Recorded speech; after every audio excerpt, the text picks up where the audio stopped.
নিশাদ শোনো, ওই জিনটা আমার শরীরে যেভাবে স্পর্শ করে। সামিয়ার মুখে কথাটা শুনে অবাক হয়ে বললাম, আরে কি বলো? মাথা খারাপ হলো নাকি? কি বলছো এসব? তোমাকে জিন স্পর্শ করে মানে কি? আর হ্যাঁ, সত্যি বলছি, আমি ঘুমালে একটা জিনিস স্পর্শ করে, শুধু স্পর্শ না আর অনেক কিছু করে, আমি সব মুখে বলতে পারবো না। সামিয়ার কথা এবার সিরিয়াস হয়ে ওর দিকে তাকিয়ে বললাম, তুমি কি এসব সত্যি বলছো? ভালো করে খেয়াল করে বলো। আমার কথায় সামিয়া বলল, নিশাদ, তুমি আমার বয়ফ্রেন্ড, তোমার সাথে মজা করছি না, তোমার সাথে বিষয়টা শেয়ার করছি। আমি এখনো এই কথা বলিনি কাউকে। কিভাবে বলবো? এসব কথা কি অন্য কাউকে বলা যায়? কেউ কি বিশ্বাস করবে? তুমি আমার বয়ফ্রেন্ড হয়েও আমার কথা বিশ্বাস করছো না, তাহলে অন্য কেউ কিভাবে বিশ্বাস করবে? সামিয়ার কথায় তখন আমি বললাম, আসলে আমাকে ভুল বোঝো না। তুমি যা বলছো সেটা আমি কেন, কেউই শুরুতে বিশ্বাস করবে না। আচ্ছা সামিয়া শোনো, তুমি বারবার বলছো একটা জিন তোমাকে স্পর্শ করে। তুমি কিভাবে জানলা ওটা জিন? ওটা তো মানুষও হতে পারে, তাই না? আমার কথায় সামিয়া বলল, না না, ওটা মানুষ হতে পারে না। ও তো আমাকে অদৃশ্যভাবে স্পর্শ করে। তোমাকে এসব বলে বোঝাতে পারবো না। ওর কথায় তখন আমি বললাম, আচ্ছা শোনো, আজকে রাতে একটা কাজ করতে হবে। তুমি রাতের খাবার শেষ করে শুয়ে পড়বা। শুয়ে পড়ার আগে একটা কাজ করবা, তোমার ফোনের ক্যামেরা অন করে টেবিলের উপরে রেখে বিছানার দিকে করে ঘুমাবা। সত্যি সত্যি ঘুমাবা না, ঘুমানোর ভান করবা। তুমি ঘুমানোর ভান করে শুয়ে থাকলে ওই জিনিসটা তোমার রুমে আসবে। তখনই ক্যামেরায় ধরা পড়বে ও আসলে জিন নাকি কোনো মানুষ। তুমি আমার কথা মতো কাজ করবে। দেখো, এতে কিছু বুঝতে না পারলে তোমার মা বাবাকে বিষয়টা জানাবে, অথবা আমি তোমাকে নিয়ে কোনো হুজুর বা কবিরাজের বাড়িতে যাব।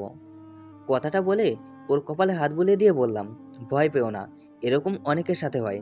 আমি তো আছি, তাই না? রাতে বেশি ভয় লাগলে লাইট জ্বালিয়ে ঘুমাবা, কেমন? ঠিক আছে, আমি আজকে আসি, কালকে আবার দেখা হবে। আমি এগিয়ে দিয়ে আসি। বাড়ি পর্যন্ত এগিয়ে দিতে পারবা? ওর কথায় আমি মুচকি এসে বললাম, না, তা পারবো না। তোমার মা বাবা আমাকে দেখলে সমস্যা হবে। আর কিছুদিন যাক, তখন তোমাকে নিয়ে তোমার বাড়িতে যাব, সরাসরি বিয়ের প্রস্তাব নিয়ে। হবু শ্বশুর বাড়ি এখন না হয় নাই গেলাম। হইছে হইছে, বাসার সামনে যেতে ভয় পাও, এখন বড়বাদক কথা বলছো। আচ্ছা, এখন আসি, গরম লাগছে। ঠিক আছে যাও, সাবধানে যেও। বাড়িতে গিয়ে মেসেজ দিও, কেমন? আমার কথায় হ্যাঁ উত্তর দিয়ে সামিয়া চলে গেল। এদিকে আমিও চলে গেলাম বাড়িতে। সামিয়া বাড়িতে যাওয়ার পর সেদিন রাতের ঘটনা। আমার কথা মতো সামিয়া রাতের খাবার শেষ করে ওর ফোনের ক্যামেরাটা অন করে ঘুমানোর ভান করে শুয়ে থাকে। এভাবে বেশ কিছুক্ষণ কেটে যায়। সামিয়ার কথা মতো রাত তখন 12টা কি 1টা হবে, এরকম একটা সময়। সামিয়া ফিল করে তার বিছানায় এসে কেউ ধপাস করে বসলো। বিছানায় কেউ বসায় সামিয়ার ভয় করতে শুরু করে। সামিয়ার বারবার ইচ্ছে করছিল চোখ খুলে দেখি কে আসলো, কিন্তু পুরো বিষয়টা জানতে সামিয়া চুপ করে শুয়ে থাকে। এর ঠিক কয়েক সেকেন্ড পর সামিয়া বুঝতে পারে ওর কোমরে কেউ হাত রাখলো। হাতটা মনে হচ্ছে লোমে ভরা। নিজের কোমরে হাত রাখতে সামিয়া একটা চিৎকার দিয়ে বিছানায় বসে আর পুরো রুমে তাকায়, কিন্তু কাউকে দেখতে পারে না। ওদিকে সামিয়ার চিৎকারে ওর মা বাবা, ভাই ভাবি সবাই দৌড়ে আসায় সামিয়া উঠে দরজা খুলে দেয়। দরজা খোলার পর সবাই ঘরে এসে সামিয়াকে বলে। কি হয়েছে এভাবে চিৎকার দিলি কেন? সবার কথায় সামিয়া কথাটা লুকিয়ে বলল। ভয় পাইছি, স্বপ্নে স্বপ্নে ভয় পাইছি। সামিয়ার কথায় ওর বাবা বলল। ওহ, তাই বল। আমরা তো ভয় পেয়েই গেছিলাম। তখন সামিয়ার মা সামিয়ার কাছে এসে দোয়া পরে ফু দিয়ে বলল, দোয়া কালমা পড়ে ঘুমা, আশা করি কোনো সমস্যা হবে না। বেশি ভয় করছে কি? আমি কি তোর সাথে ঘুমাবো? না মা, তোমরা যাও, বেশি সমস্যা হলে তোমাকে ডাকবো। সামিয়ার কথায় ওরা চলে যাওয়ায় সামিয়া দরজা লাগিয়ে ওর ফোনের কাছে গিয়ে ফোনটা নিয়ে বিছানায় বসলো। বিছানায় বসে এতক্ষণ ক্যামেরায় ভিডিও হওয়া ভিডিওটা দেখলো, কিন্তু ওখানে সে কাউকে দেখতে পেল না। কাউকে দেখতে না পেরে সামিয়া শিওর হলো ও রুমে কোনো মানুষ না, কোনো জিন বা ভূত আসছে। কিন্তু কোনো জিন কেন ওর কাছে আসে, এটা ভেবে ভয়ে সেই রাতে আর ঘুমায়নি সামিয়া। পরের দিন দুপুরবেলা সামিয়ার সাথে দেখা হওয়ার পর ও বলে, কাল রাতে কল করেছিলাম, ধরনি কেন? জানো, কত ভয় করছিল। ভয় আমি ঘুমাইনি সারা রাত। কেন? কালকে রাতে কি কেউ আসছিল নাকি? তোমাকে যা করতে বলেছিলাম করছো? মোবাইলে ভিডিও করছো? আমার কথায় ও কিছু না বলে ফোনটা বের করে আমাকে দিয়ে বলল, দেখো ভিডিওতে কাউকে দেখা যাচ্ছে না, ওখানে কাউকে দেখা যাচ্ছে না, অথচ আমাকে কেউ স্পর্শ করছে। আমি বুঝতে পারছিলাম ওই হাতটাই লোমে ভরা। দেখো, এই যে স্বাভাবিক কিছু হতে পারে না। এখন কি করব তুমি বলো? সামিয়ার কথায় বেশ চিন্তিত হয়ে আমার একটা বন্ধুকে কল দিয়ে ভালো কোনো কবিরাজের ঠিকানা নিলাম। কবিরাজের ঠিকানা নিয়ে সামিয়াকে নিয়ে চলে গেলাম সেই কবিরাজের বাড়িতে। কবিরাজের কাছে গিয়ে ওনাকে সব ঘটনা খুলে বলায় উনি বেশ কিছুক্ষণ চুপ থেকে দেখাশোনা করলেন আর বললেন, আমি তো কিছু বুঝতে পারছি না। আমি আমার সাথে থাকা জিনের মাধ্যমে সব ধরনের খবর নেই। তোমাদের কাছে সব শুনে আমার সাথে থাকা জিনদের পাঠাইলাম খবর নিতে, কিন্তু আমার জিনেরা কোনো খবর দিতে পারলো না। উল্টারা বলল ওই মেয়ের সাথে কোনো জিন নেই। না না, আছে, আমি ফিল করি ওই জিনিসটা আমাকে স্পর্শ করে। হয়তো তোমাদের মনের ভুল, স্বপ্ন দেখছো হয়তো। না না, ওই স্বপ্ন হতে পারে না, আপনি ভালো করে খোঁজ নিন। আমি ভালো করে খোঁজ নিয়েই কথা বলছি।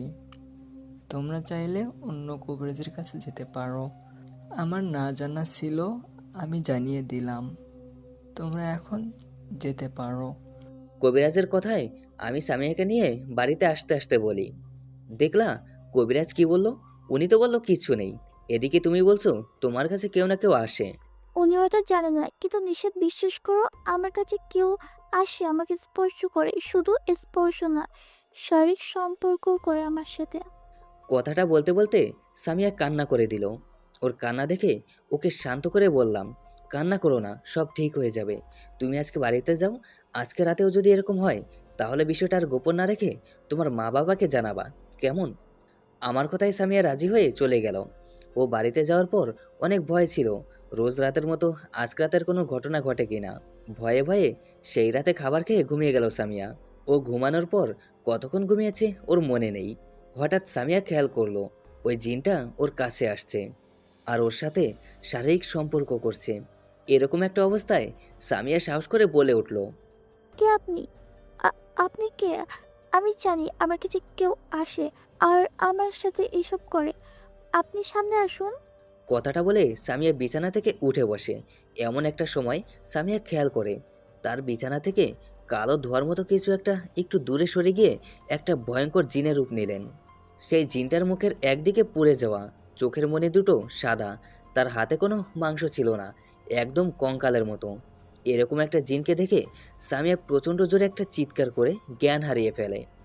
সামিয়ার চিৎকারে ওর মা বাবা ভাই ভাবি সবাই দরজার সামনে এসে সামিয়াকে ডাকতে থাকে, কিন্তু সামিয়া তো জ্ঞান হারানো। সামিয়ার দরজা না খুলতে পারায় ওর মা বাবা ভাই সবাই মিলে দরজা ভেঙে ভিতরে ঢুকে। ভিতরে এসে সামিয়ার জ্ঞান ফেরানোর চেষ্টা করতে থাকে, কিন্তু সামিয়ার জ্ঞান ফেরে না। সামিয়ার জ্ঞান ফেরে পরের দিন সকালে। ওর জ্ঞান ফেরায় সবাই ওকে জিজ্ঞেস করলো রাতে কি হয়েছিল। সবার কথার উত্তরে সামিয়া সব ঘটনা ওদেরকে খুলে বলে। কিছুদিন যাবৎ আমার সাথে এরকম ঘটনা ঘটছে। সামিয়ার কথায় তখন সবাই যেন আকাশ থেকে পড়ে।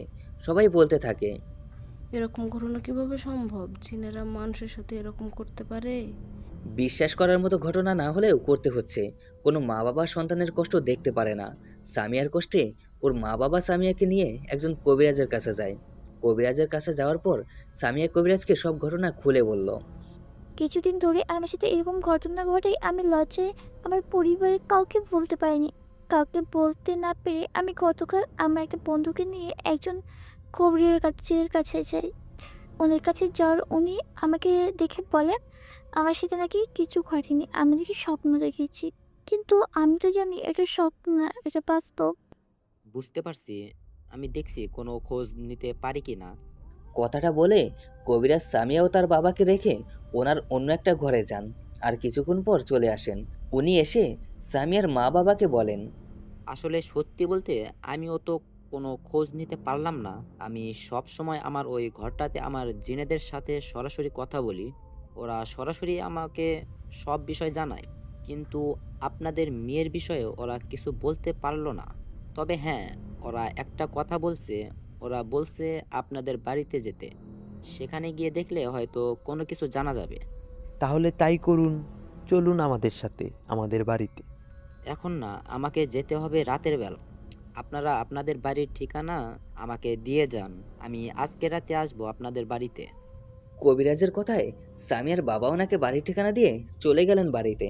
বাড়িতে যাওয়ার পর সেদিন বিকেলে সামিয়া আমাকে ফোন দিলেন। ও ফোন দেওয়ায় আমি জিজ্ঞেস করলাম, এই সামিয়া, সকাল থেকে কই ছিলে? কতবার কল করছিলাম, ব্যস্ত থাকলে বলতে পারতা। আসলে রাগ করো না, আমি রাতে অনেক ভয় পাইছি। কাল রাতে ওই জিনটাকে দেখেছি, ওকে দেখে জ্ঞান হারিয়ে ফেলি। আমার সকালে জ্ঞান ফেরার পর মা বাবা আমাকে নিয়ে কবিরাজের বাড়িতে যান, তাই কল ধরতে পারিনি, সরি। হ্যাঁ, আরে সরি বলতে হবে না, তোমার সাথে এতদিন এত ঘটনা ঘটেছে আমি তো জানতাম না।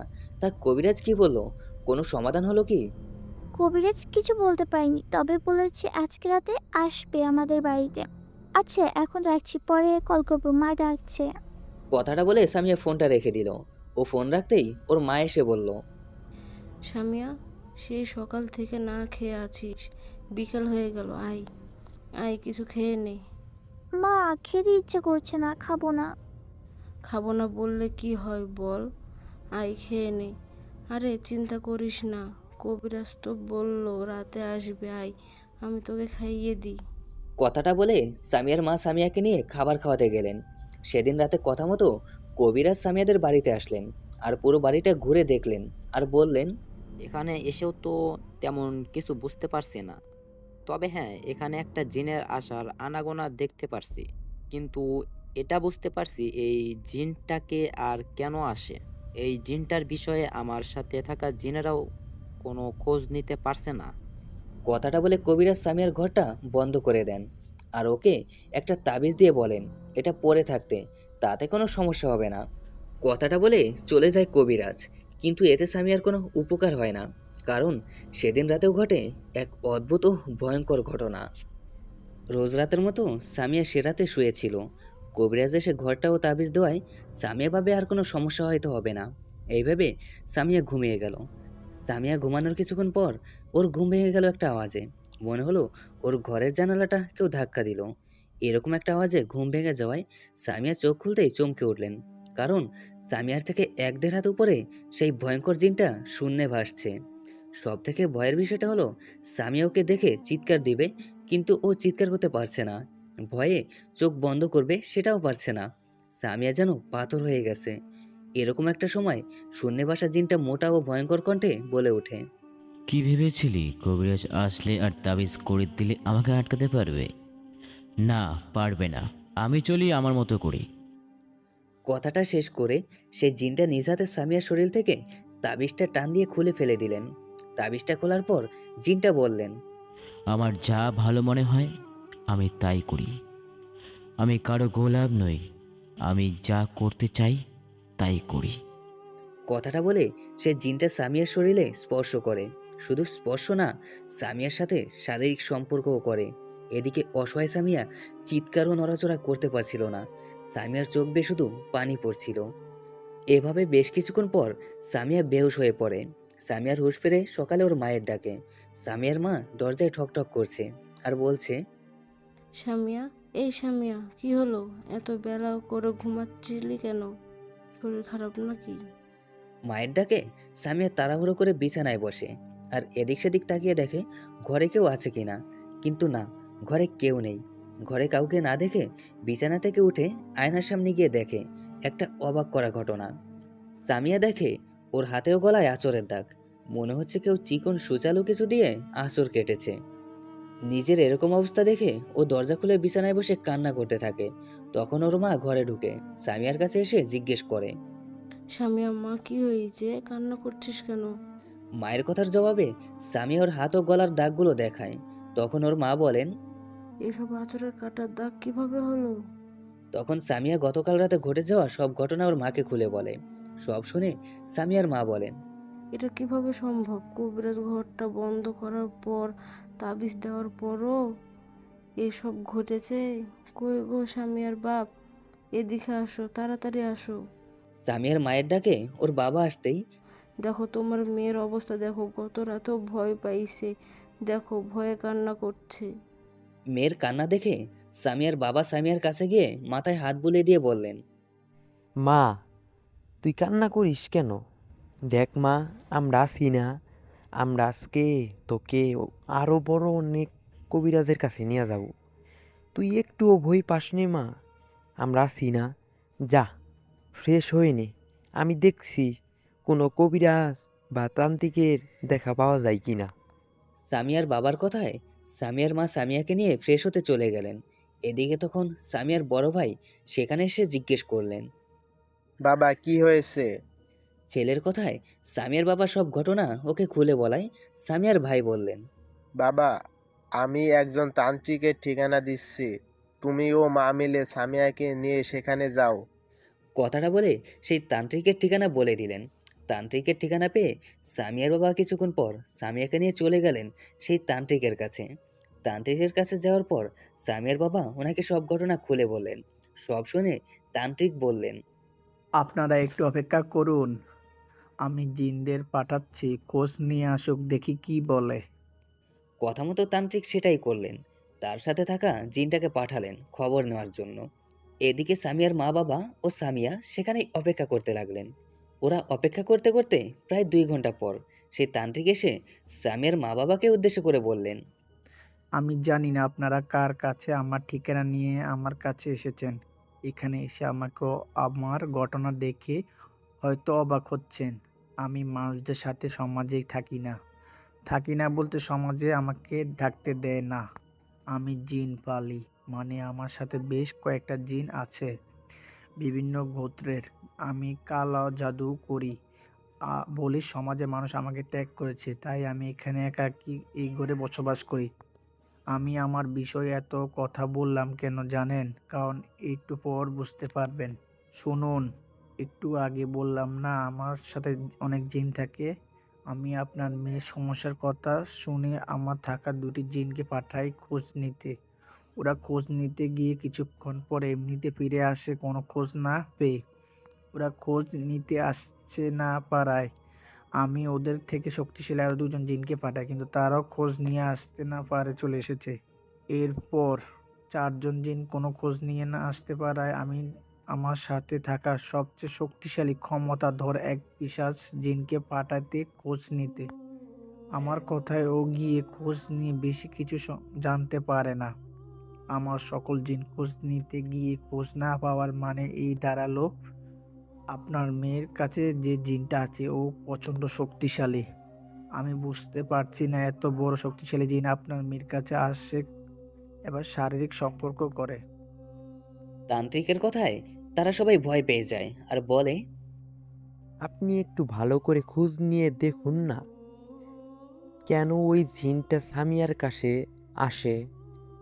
হ্যাঁ, আমি আমার সাথে থাকা শক্তিশালী জিনটা আবার অনুরোধ করি উনি যেন কোনো না কোনো খোঁজ একটু হলেও এনে দেয়। তার কথায় আবারও খোঁজ নিতে যায় আর এসে খবরটা দেয়। আপনার মেয়েকে মনে হয় কেউ কালো জাদু করেছে। কি? কালো জাদু করছে? মানে কে করছে?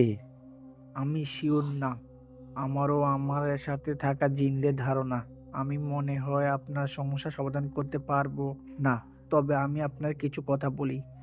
অনেক সময় জিনরা কোনো মানুষকে পছন্দ করে ফলে তার কাছে আসে, তাকে ধরে। অনেক সময় কালা জাদু করে জিন পাঠানো হয়। এখন আপনার মেয়ের সাথে যে হচ্ছেটা কি সেটাই সঠিকভাবে বলতে পারছি না, তবে এইটা জানি ওই জিনটার ক্ষমতা অনেক।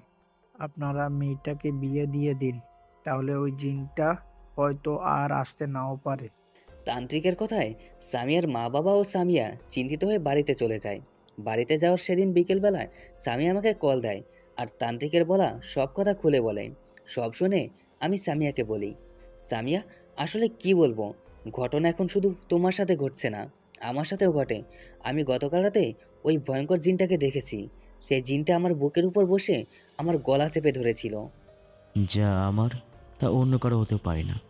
আজকের পর তুই ওই মেয়ের সাথে কথা বলবি না।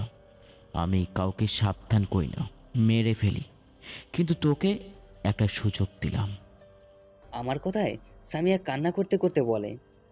এইসব কি শুরু হলো? আমার সাথে কেন এমনটা হলো? তুমি প্লিজ আমাকে ভুলে যেও না। সামিয়া কান্না করো না, আমাকে ভয় দেখিয়ে তোমার কাছ থেকে কেউ আলাদা করতে পারবে না।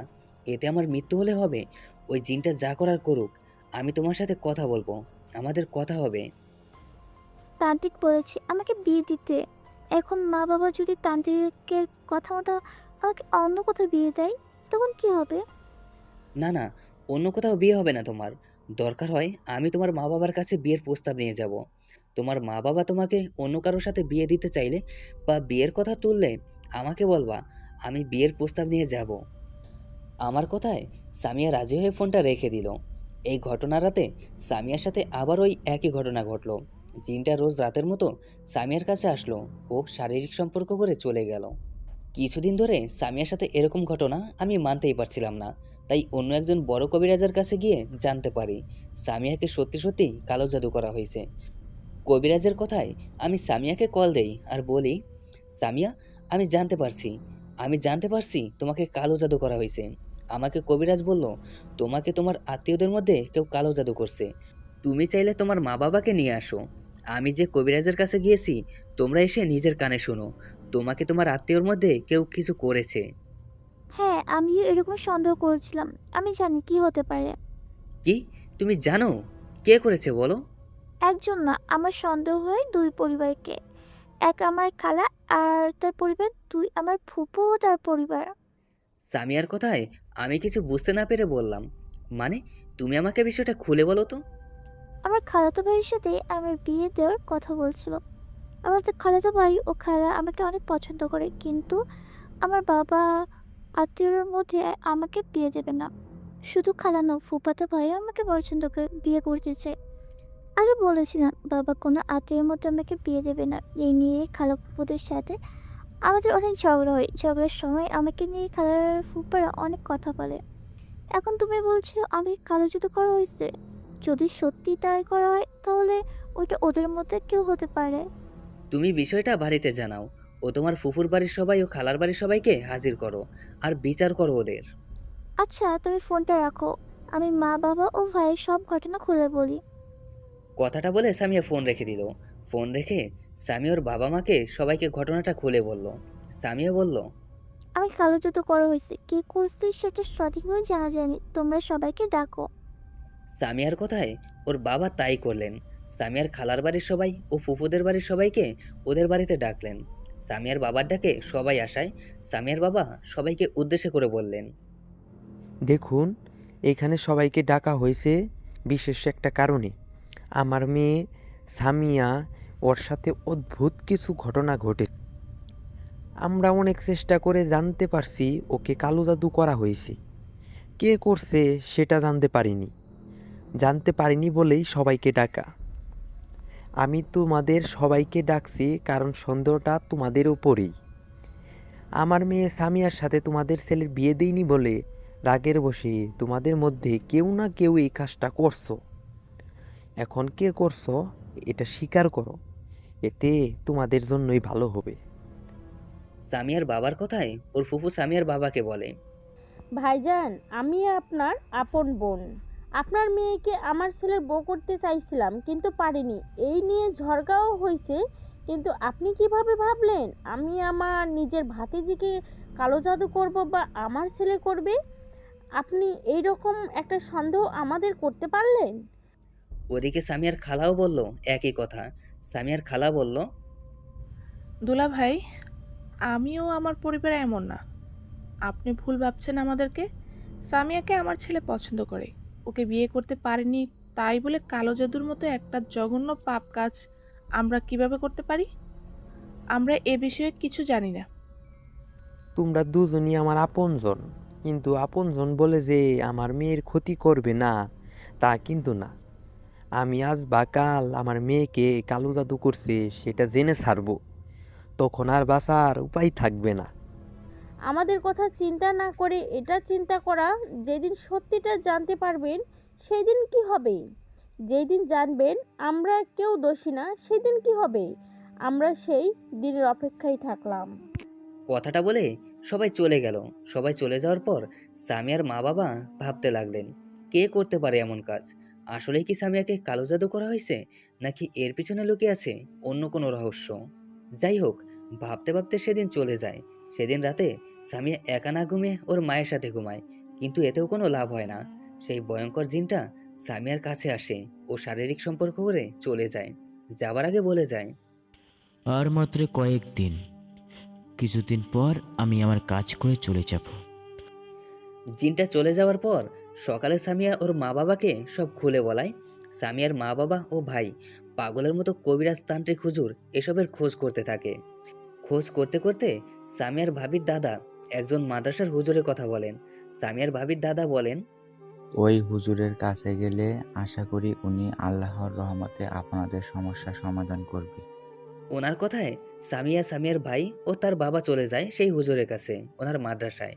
সবাই মাদ্রাসায় যাওয়ার পর সেই হুজুর বললেন, আপনারা কে আর কার কাছে আসছেন? আপনার কাছে আসছি হুজুর, অনেক বড় বিপদে পড়ে। আপনি একটু সাহায্য করুন। আমার মেয়েটার এমন পরিস্থিতি, আমি আর দেখতে পারতেছি না। এই বলে সামিয়ার বাবা হুজুরকে সব ঘটনা খুলে বলে। সব শুনে হুজুর বললেন, সত্যি বলতে আমি জিনে ধরা রোগী দেখি না, আর রোগী দেখতে কোথাও যাইও না। আপনাদের সমস্যার কথা শুনলাম, সব শুনে মনে হলো আপনাদের সাহায্য করা দরকার। আল্লাহ চান তো আমি আপনাদের সাহায্য করতে পারবো। আপনারা একটু অপেক্ষা করুন, আমি আসছি। কথাটা বলে হুজুর কোথায় জানি গেলেন, আর একটু পর ফিরেও আসলেন। হুজুর এসে সামিয়ার বাবাকে বললেন, আপনার মেয়ে সামিয়াকে ভয়ঙ্কর রকমের কালো জাদু করা হয়েছে। এটা খুব কঠিন লেভেলের নিকৃষ্ট কালো জাদু। এটা এমন এক কালো জাদু যেটা কেউ সহজে ধরতে পারবে না। মানুষ তো দূরের কথা, কোনো জিনও সহজে বুঝতে পারবে না আপনার মেয়েকে কালো জাদু করা হয়েছে। আমি আল্লাহর রহমতে আমার বন্ধু জিনের মাধ্যমে বিষয়টা জানতে পেরেছি। আমি এটাও জানতে পেরেছি কে কালো জাদু করছে। আমি এই কালো জাদু কাটাতে পারবো না। এটা যে করছে সেই পারবে কালো জাদু কাটাতে। আমি আপনাদের তার নাম বলছি যে কালো জাদু করছে। আপনারা তার কাছে যান, ঝগড়া না করে অনুরোধ করুন সে যেন কালো জাদু তুলে নেয়। এই বলে হুজুর সামিয়াকে কালো জাদু করা ব্যক্তির নাম বললেন। হুজুরের মুখে কালো জাদু করা ব্যক্তির নাম শুনে ও যেন আকাশ থেকে পড়ল। কে সেই ব্যক্তি জানতে পারবেন একটু পর। হুজুরের মুখে সব ঘটনা শুনে সামিয়ারা বাড়িতে চলে আসে। বাড়িতে এসে সামিয়া আমাকে কল করে বলে, নিশাদ দেখা করো, জরুরি কথা আছে। সামিয়ার কথায় আমি রাজি হয়ে যাই আর দুজনে দেখা করি। আমাদের দেখা হতেই সামিয়া বলে, নিশাদ, আমি জানতে পেরেছি আমাকে কালো জাদু কে করেছে। তাই? কে করেছে? তোমার ফুফাতো ভাই নাকি খালাতো ভাই? তার নামটা বলো তো, আমি কি যে করব। আমার কথায় সামিয়া কান্না করতে লাগলো। ওর কান্না দেখে ওর পাশে বসলাম। এই কি হলো, কান্না করছো কেন, বলো আমাকে।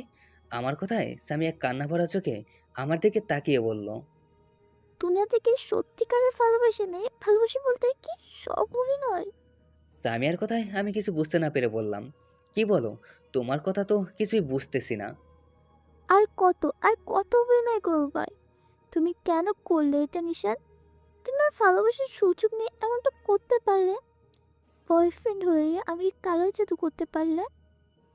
সামিয়ার কথা শেষ হতে না হতেই হঠাৎ করে সামিয়ার ভাই এসে আমার হাত চেপে ধরলেন আর বললেন, বল কেন করছিস এসব? সামিয়ার কথা ও তার ভাইয়ের আচরণে আমি বলে উঠি, ওহ, তাহলে সত্যিটা জানতে পেরেছো তাই না? আমার কথায় সামিয়া বলল। তাহলে স্বীকার করছো তুমি আমি কালো জাদু করেছো? এদিকে সামিয়ার ভাই আমাকে বলছে, কি হলো, কথা বল। কেন করলি আমার বোনের সাথে এমনটা? আর তোকে কেন জানি চেনা চেনা লাগে। সামিয়ার ভাইয়ের কথায় আমি বললাম, চেনা চেনা লাগছে তাই না? দেখ, আমার মুখের দিকে ভালো করে দেখ, আমাকে তুই চিনবি রে বেঈমান। বল কে তুই, বল। হাত ছাড় আমার। কথাটা বলে হাতটা ছাড়িয়ে বললাম, আমি জেসমিনের ভাই। জেসমিন? কোন জেসমিন? সামিয়ার ভাইয়ের কথায় আমি একটা মুচকি হাসি দিয়ে বললাম, কোন জেসমিন? এখন জেসমিনকে চিনিস না? চিনবি কেমনে রে বেঈমান? তুই তো এখন অন্য একটা মেয়েকে বিয়ে করেছিস। আমি সেই জেসমিনের কথা বলছি, যেই জেসমিনকে ভালোবাসছিলি তুই। তোর ভালোবাসা জেসমিনের কথা বলছি আমি। আমার বড় বোনের সাথে ভালোবাসা ছিল তোর। আমার বোন মন থেকে তোকে ভালোবাসছিল, আর তুই বিয়ে করেছিলি অন্য একটা মেয়েকে। তুই আমার বোনকে ভুলে অন্য একটা মেয়েকে বিয়ে করায় কষ্ট, দুঃখে ও যন্ত্রণা সহ্য করতে না পেরে আমার বোনটা পাগলি হয়ে যায়। আমার বোনটা এখন পাগলি, ওকে ঘরে আটকে রাখতে হচ্ছে তোর কারণে। তোর কারণে আমার বোনটা পাগলি। কি দোষ ছিল ওর? তোর কারণে আমার বোনের এই অবস্থা। তাই আমি রাগে তোর বোনের সাথে ভালোবাসায় জড়াই, শুধু তাই না, তোর বোনের উপর কালো জাদু করি। এটা এমন একটা কালো জাদু যেটার মাধ্যমে একটা ভয়ঙ্কর ও শক্তিশালী জিনকে তোর বোনের উপর চালান করে দেওয়া হয়েছে। এখন সেই জিনটা তোর বোনকে আস্তে আস্তে পাগলি করে দিবে। এই দিনটারই অপেক্ষা করছিলাম রে। কেমন লাগছে এখন? এখন যা, পারলে নিজের বোনকে বাঁচা, সুস্থ কর নিজের বোনকে। কথাটা বলে সেখান থেকে চলে আসি আমি। ওদিকে আমার কথায় সামিয়া পাথরের মতো দাঁড়িয়ে রইল।